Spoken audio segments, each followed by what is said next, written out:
വലിയൊരു കസേരയിൽ തിളങ്ങുന്ന കിരീടവും വാളുമണിഞ്ഞ് ഒരു വലിയ കരടി ഇരുന്നു. അവന്റെ രോമങ്ങൾക്ക് തവിട്ടും വെള്ളിയും നിറമായിരുന്നു. അവൻ ആ രാജ്യത്തിന്റെ രാജാവായിരുന്നു. അവൻ ധീരനും ശക്തനുമായിരുന്നു. അവന്റെ കണ്ണുകളിൽ ജ്വാലയുണ്ടായിരുന്നു. ആരും അവനെ ഭയന്നിരുന്നു. അതാ ദൂരെ നിന്ന് ഒരു ഓരിയിടൽ കേൾക്കുന്നു. ഇരുണ്ട കാട്ടിൽ നിന്ന് ചെന്നായ്ക്കൾ ഓടിയെത്തുന്നു. അവരുടെ കണ്ണുകൾക്ക് ചുവപ്പു നിറമായിരുന്നു. അവർ രാജാവിന്റെ നേർക്ക് പാഞ്ഞെടുത്തു. അവരുടെ പല്ലുകൾ കൂർത്തതായിരുന്നു.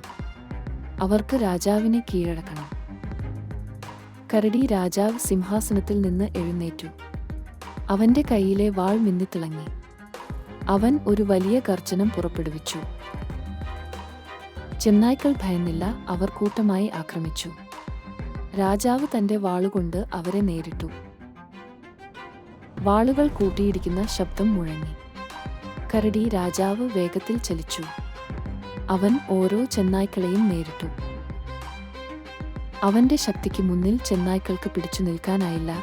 രാജാവ് തന്റെ രാജ്യത്തെ സംരക്ഷിച്ചു. അവൻ എപ്പോഴും ധീരനായിരുന്നു.